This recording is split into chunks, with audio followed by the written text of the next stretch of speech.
Lesson 1. Family.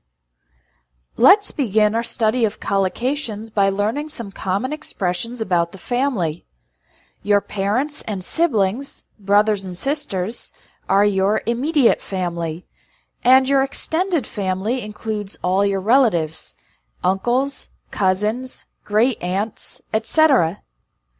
You can use a family tree to diagram the relationships among your family members. A person who is related to you by a long series of connections can be called a distant relative. If you're lucky, you have a loving family or a close-knit family. These expressions refer to a family that has good relationships, where everyone loves each other and helps each other. If you were raised in a loving family, then you probably had a carefree childhood. That means you had nothing to worry about when you were young. On the other hand, a family in which the relationships are bad or unhealthy can be called a dysfunctional family. If the children experience abuse, poverty, or problems with the law, we can say they had a troubled childhood. Perhaps the parents went through a bitter divorce. That means a separation in which there were bad or angry feelings between the husband and wife. It's also possible to have a messy divorce, with a prolonged legal battle involving lots of conflicts about the separation of the former couple's assets, money, and possessions. The decisions about the separation of assets are made in the divorce settlement. A family in which there are divorces or separations is sometimes called a broken home. Sometimes the mother and father fight over custody of the children. That refers to who has the primary responsibility of caring for the kids. A judge can grant joint custody. That means the ex-husband and ex-wife share the responsibility, or sole custody to only one parent. For example, a judge might award sole custody to the mother, and the father has to pay child support, regular payments to help with expenses for the kids. If it was a mutual divorce or separation, that means the ex-husband and ex-wife agreed to separate without fighting, then they will probably stay on good terms with each other, meaning to have a polite relationship without conflicts. If a woman gets pregnant without being married or in a relationship, then she will become a single mother. Some women in this situation choose to have an abortion, and others prefer to give the baby up for adoption. The time when the baby is planned to arrive is called the due date.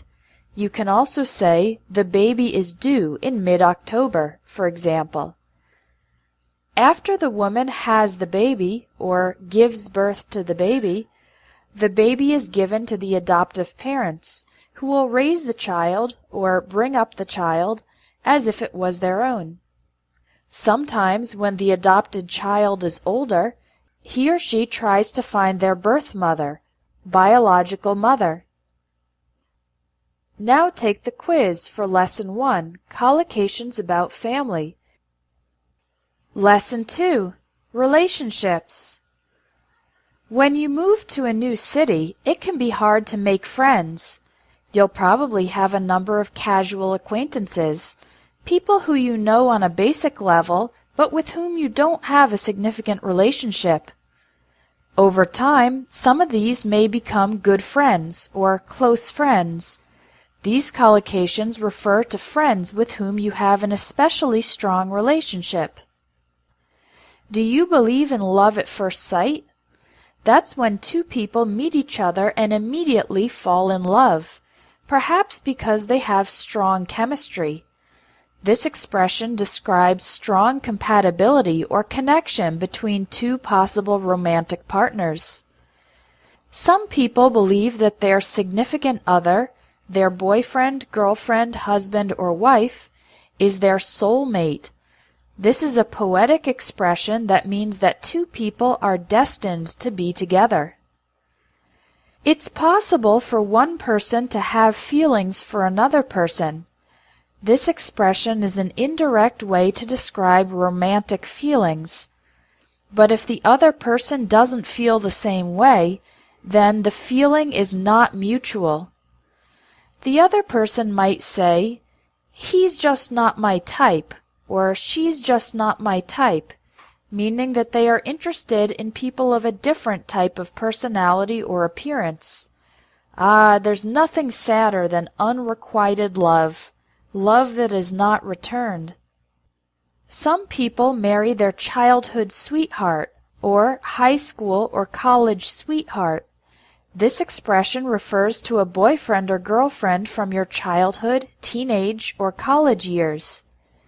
Other couples are introduced by a mutual friend, one friend that the two people have in common. When the couple is ready to make a commitment, the man proposes to the woman. He asks her to marry him. If the marriage is good, then we say the couple is happily married. Unfortunately, not all love stories have a happy ending. Sometimes a husband or wife has an affair. They have sex with a different person. We can also say that they are cheating on their husband or wife.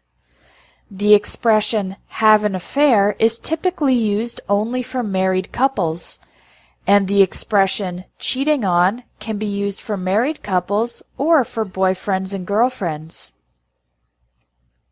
Let's practice the pronunciation of all the collocations in this lesson. Listen and repeat. Make friends. Casual acquaintances. Good friends. Close friends. Love at first sight. Fall in love. Strong chemistry. Significant other. Soulmate. Have feelings for. The feeling is not mutual. He's just not my type. Unrequited love. Childhood sweetheart. High school sweetheart. College sweetheart. Mutual friend. Make a commitment. Proposes to the woman. Happily married. Has an affair.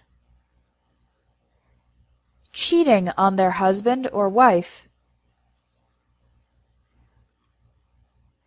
Now take the Lesson 2 quiz on collocations about relationships. Lesson 3. Appearance. My best friend Joanna is absolutely gorgeous, extremely beautiful. She has long, sleek, jet black hair. Sleek means smooth and straight, and jet black means perfectly black. Pale blue eyes. Pale refers to a light color. And a radiant complexion, skin that appears healthy and full of energy. People always compliment her on her hourglass figure, when a woman has large breasts and hips but a small waist, and ask her what the secret is to maintaining such a slender waist. That means a thin waist. She has a round face with an upturned nose, and she actually bears a striking resemblance, looks extremely similar to a famous singer. Joanna could get any guy she wanted, so I was really surprised when she introduced me to her latest boyfriend, who I think is hideously ugly. He has curly, shoulder-length hair that looks rather unkempt. Unkempt hair means messy hair. It appears that the person doesn't take care of their hair. He has a square face and a ruddy complexion, reddish skin. His deep-set eyes that are far back in the person's face, are almost hidden under his bushy eyebrows, big eyebrows with lots of hair, and he sports a thick mustache and a huge shaggy beard, a beard with lots of hair. I guess Joanna doesn't mind his facial hair. Facial hair refers to a man's beard and or mustache. His body isn't bad. He has an athletic build, a body with a lot of muscles, with broad shoulders, wide shoulders, and muscular arms. If he would only trim his beard, cut his beard a little shorter, and comb his hair, I suppose he could be considered somewhat attractive, more or less beautiful or handsome. Let's practice the pronunciation of all the collocations in this lesson. Listen and repeat. Absolutely gorgeous. Long, sleek, jet black hair. Pale blue eyes. A radiant complexion. Hourglass figure. Slender waist. Round face. Upturned nose. Bears a striking resemblance to. Hideously ugly. Curly shoulder-length hair. Unkempt hair. Square face. Ruddy complexion.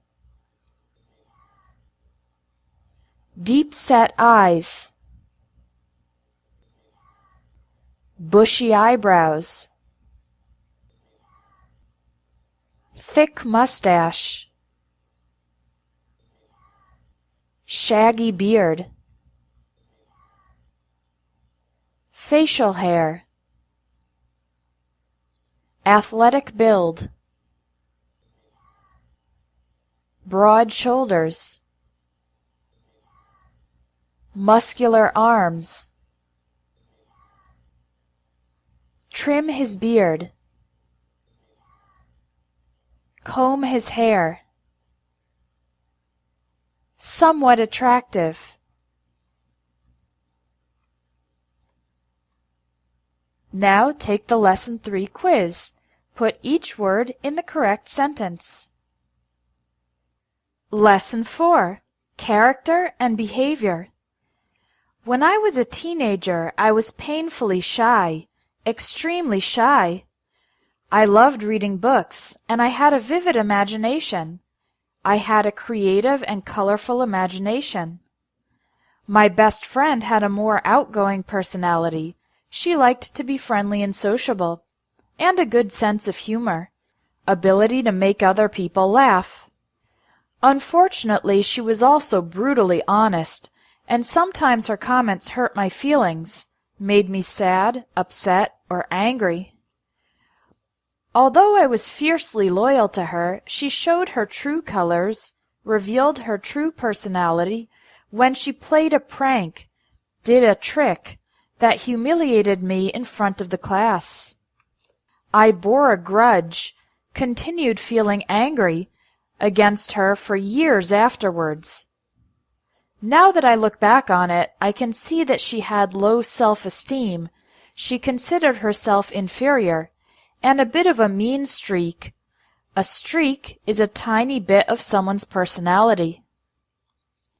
I've come out of my shell, become less shy, since those days. I have a thicker skin. I'm less sensitive to criticism, and it doesn't bother me when people speak their minds, say exactly what they think without considering the effects of the words on others. My biggest flaw is that I have a tendency to be arrogant. Some say I have a superiority complex, consider myself superior to others. I'll admit that it is hard for me to swallow my pride, stop being arrogant, and recognize when I've been mistaken about something. My resolution for the new year is to make a more concerted effort to put others first, consider the needs of other people more important than my own. Listen to and repeat the collocations about character and behavior. Painfully shy. Had a vivid imagination. Outgoing personality. Sense of humor. Brutally honest. Hurt my feelings. Fiercely loyal. Showed her true colors. Played a prank. Bore a grudge. Low self-esteem. A mean streak. Come out of my shell. Have a thicker skin. Speak their minds. Have a tendency. Have a superiority complex. Swallow my pride. Put others first.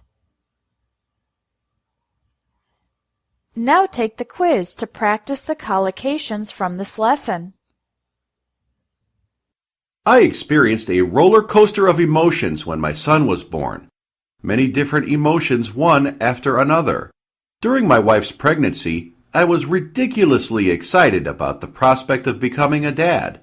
On the big day, I'd imagined that everything would go smoothly and we'd be blissfully happy, but there were complications during the delivery and my wife had to have emergency surgery while I waited in the reception area, worried sick. Very worried. As time went by, I got increasingly anxious because the doctors weren't telling me anything. After 2 hours, I was seething with anger, ready to explode with anger. And I shouted at one of the nurses. Then the security guards came and escorted me out of the hospital. My wife was visibly disappointed. It was obvious that she was disappointed, that I wasn't by her side when she woke up from surgery. She didn't say anything. She's not really one to show her feelings. She prefers to bottle up her emotions, keep her emotions hidden inside her. But I knew I had let her down, and I was terribly sorry that I had lost my temper, lost control, and shown anger. The months that followed were tough.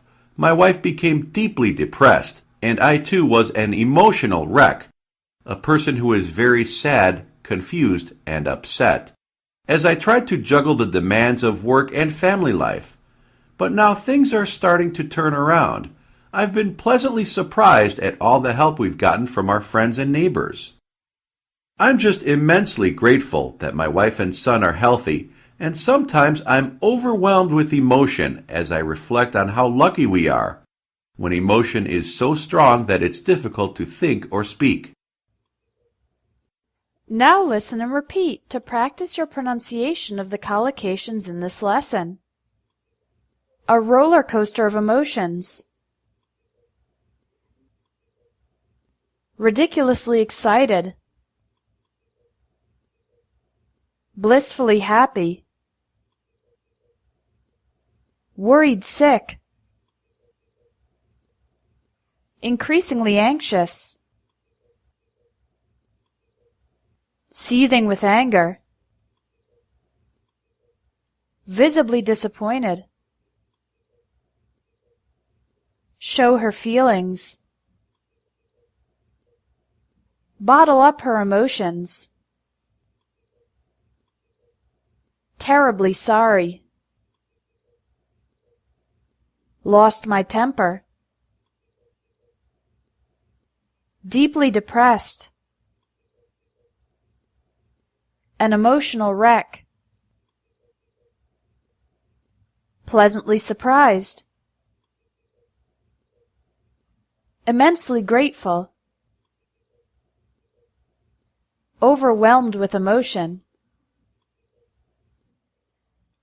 Now take the quiz to practice the collocations about feelings.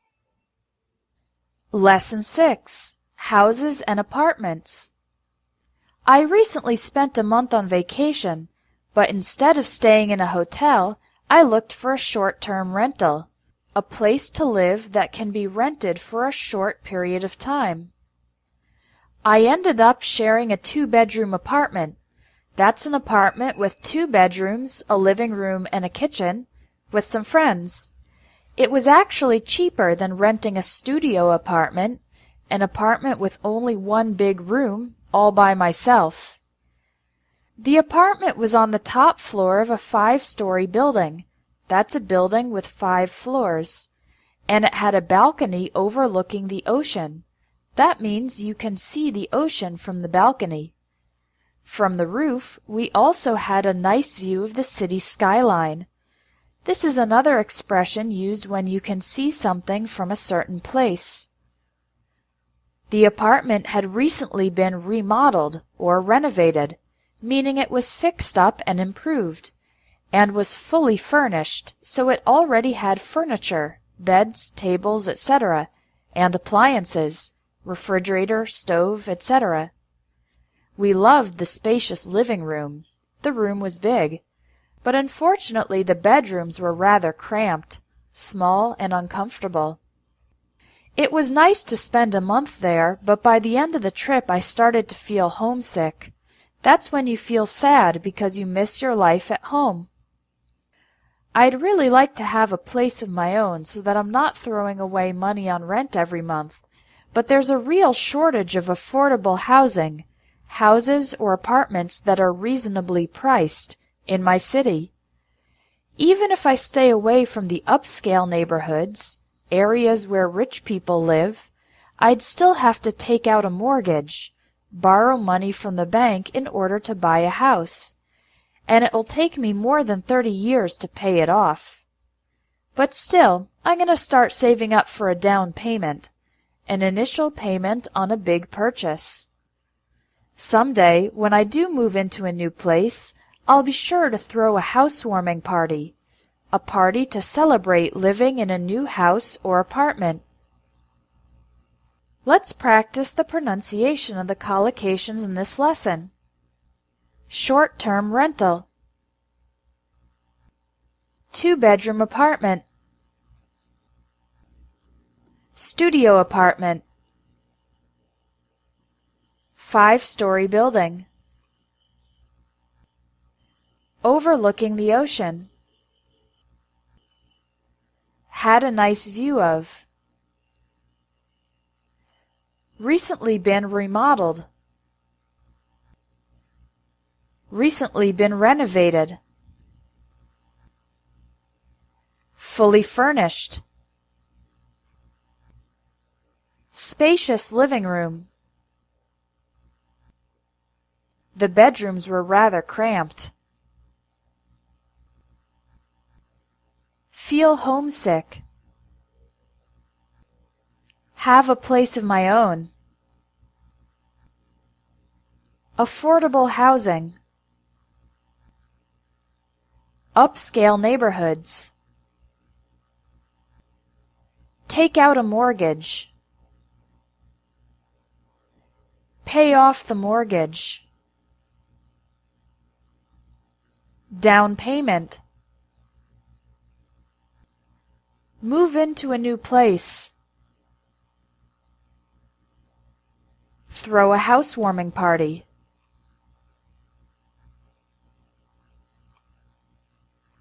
Now take the Lesson 6 quiz and choose the right word to complete each sentence. Lesson 7. Eating. My mother radically changed her eating habits a few years ago. In the past, she ate a lot of junk food, food that is not nutritious or healthy, and was overweight. Sometimes she would try to go on a diet, eat less food and healthier food, but it would never last. But now she understands how unhealthy processed foods are. They're full of food additives, chemicals added to food, that contribute to weight gain and heart problems. Nowadays, she eats a balanced diet, including a lot of nourishing meals, meals that are healthy and nutritious, that she prepares herself. She doesn't buy organic food because she thinks the prices are outrageous, but she stocks up on fresh produce, fresh fruits and vegetables, so that she can grab an apple or some veggies when she wants a quick snack, something small and fast to eat. She has also learned to eat in moderation and watch her portion sizes, how much food you take. I often stop by her house when I'm in the mood for a home-cooked meal. The other day she made a hearty stew, a thick soup with lots of flavors and ingredients, that was full of beans and vegetables. My brother, who has a healthy appetite, the capacity to eat a lot, had a second helping, a second portion, but I found the stew so filling that I could barely finish my bowl. My mother recently told me that she'd like to try some international cuisine. I was surprised to hear that because a few years ago she had a bad experience after getting food poisoning, when you get sick because of contaminated food, at a Japanese restaurant. So tomorrow I'm taking her to a Brazilian steakhouse. I told her to eat light meals, small meals, during the day, so that she doesn't spoil her appetite for dinner. Spoiling your appetite means eating food earlier and then not being hungry for a meal later. Listen and repeat to practice the pronunciation of the collocations in this lesson. Eating habits. Junk food. Go on a diet. Processed foods. Food additives. Balanced diet. Nourishing meals. Organic food. Fresh produce. Quick snack. Eat in moderation. Portion sizes. Home-cooked meal. Hearty stew. Healthy appetite. A second helping. International cuisine. Food poisoning. Light meals. Spoil her appetite. Now try the Lesson 7 quiz.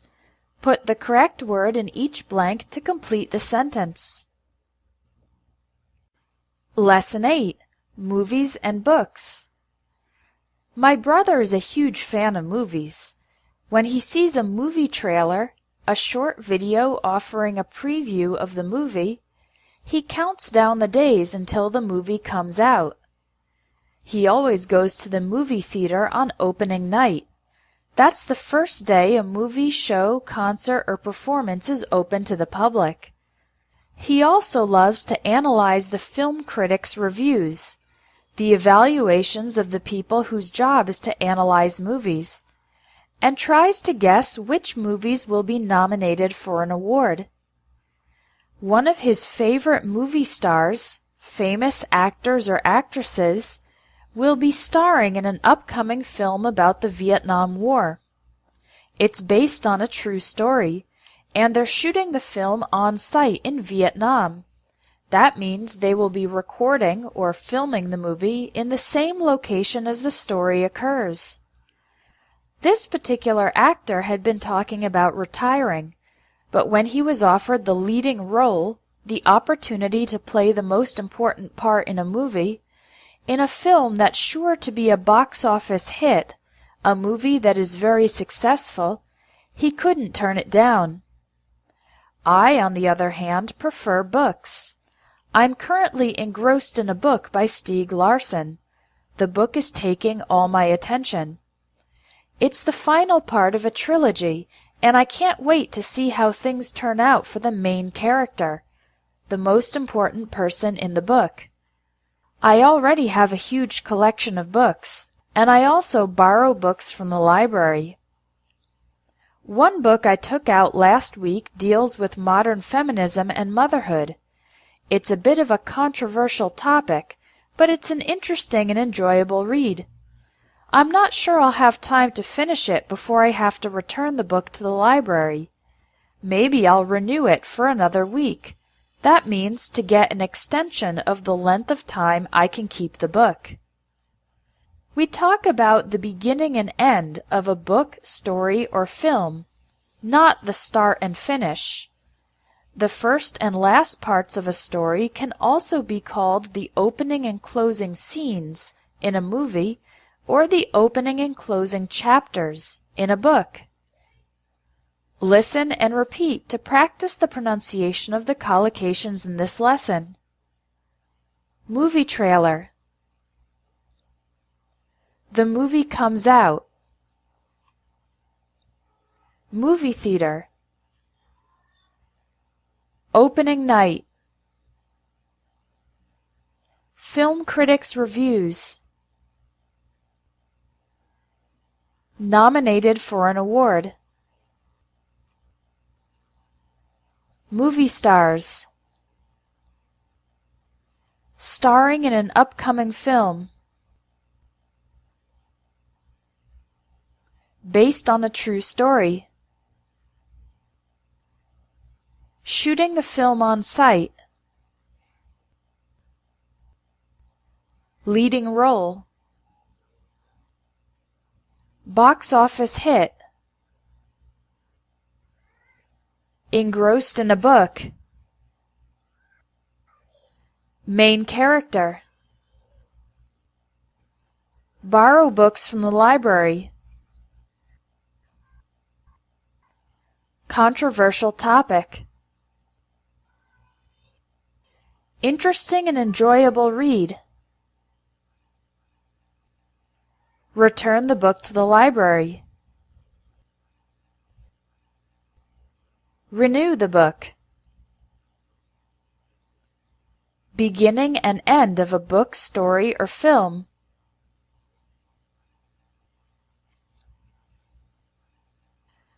Opening and closing scenes. Opening and closing chapters. Now try the quiz on the collocations from Lesson 8. Choose the correct collocation to complete each sentence. Lesson 9. Music. My older brother Alex is very musically gifted. He has a natural talent for music. He can play any tune from memory without looking at sheet music, musical notation written on paper. He spends all his free time strumming a guitar, playing a guitar, composing music, creating music, and writing song lyrics, the words to a song.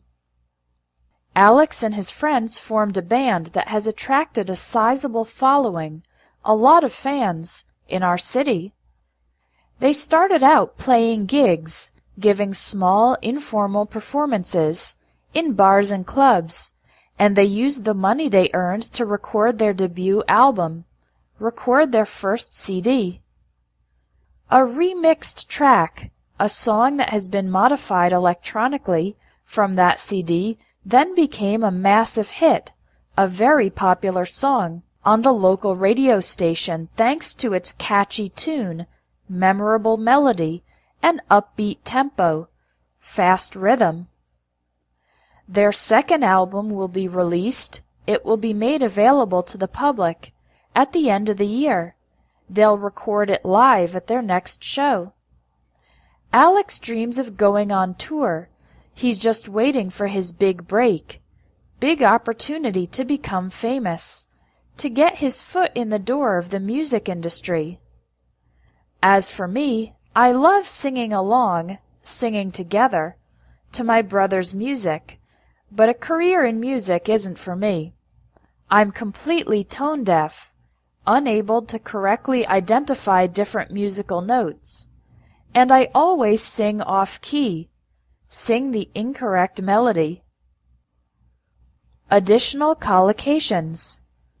Contemporary music means modern music, in contrast to classical music. Orchestral or instrumental music is music with instruments only and no singing. There's also rock music. A solo album is a CD featuring one singer alone, not in a group of singers. And a compilation album is a CD with a collection of songs from many different singers or bands. And another expression is a cult following.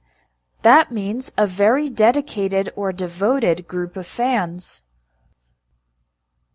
Let's practice the pronunciation of the collocations. Listen and repeat.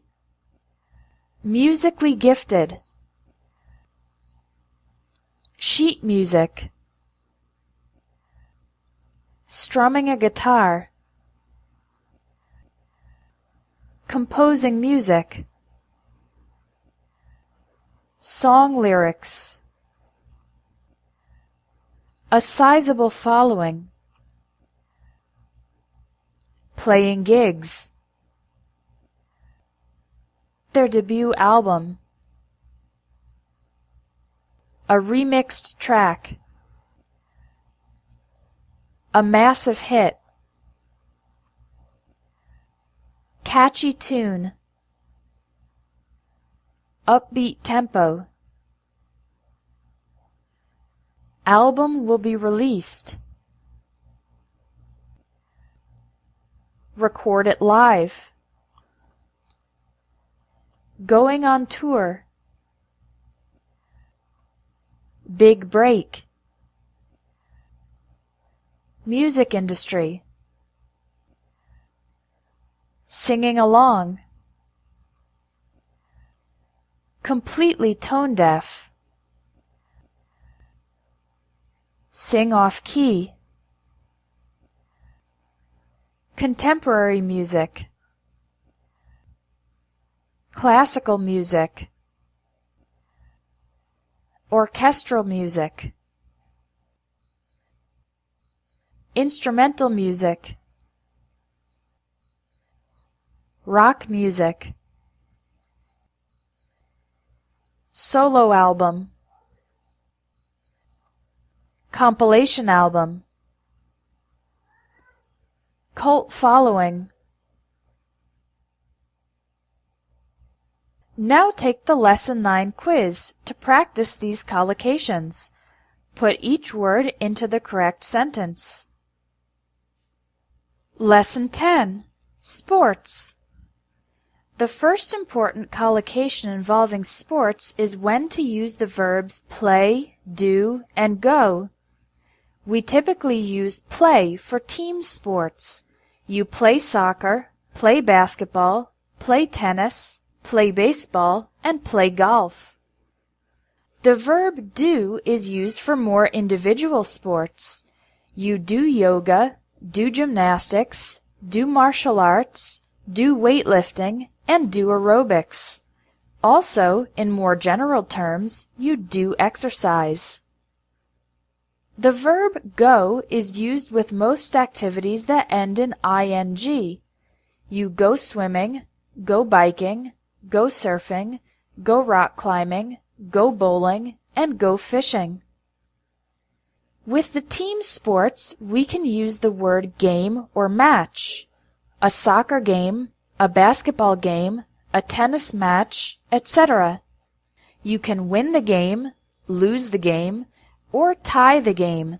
That's when the final score is 1-1 or 2-2, for example.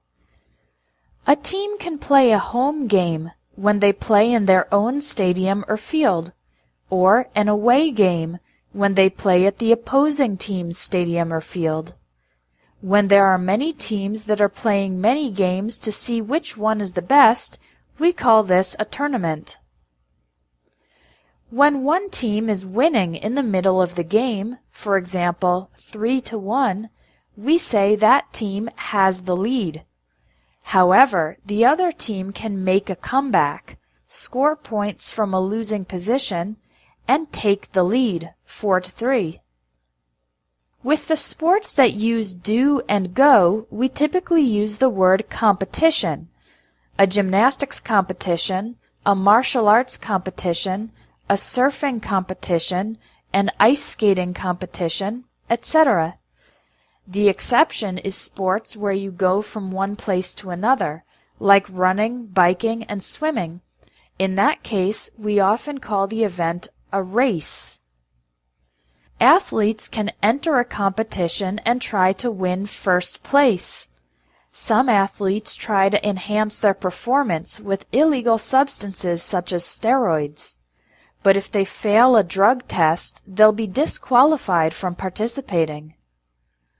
If the athlete is performing well, they may achieve a personal best, and if they perform better than anyone ever has in the past, then they could even break the world record or set a new world record. If they get injured, however, they might have to withdraw from the competition, voluntarily leave the competition. Let's practice the pronunciation of the collocations in this lesson. Listen and repeat. Play soccer. Play basketball. Play tennis. Play baseball. Play golf. Do yoga. Do gymnastics. Do martial arts. Do weightlifting. Do aerobics. Do exercise. Go swimming. Go biking. Go surfing. Go rock climbing. Go bowling. Go fishing. A soccer game. Soccer game. Basketball game. Tennis match. Win the game. Lose the game. Tie the game. Final score. Home game. Away game. Tournament. Has the lead. Make a comeback. Take the lead. Gymnastics competition. Martial arts competition. Surfing competition. Ice skating competition. Race. Enter a competition. First place. Enhance their performance. Fail a drug test. Achieve a personal best. Break the world record. Set a new world record. Withdraw from the competition. Now try the Lesson 10 quiz to practice these collocations.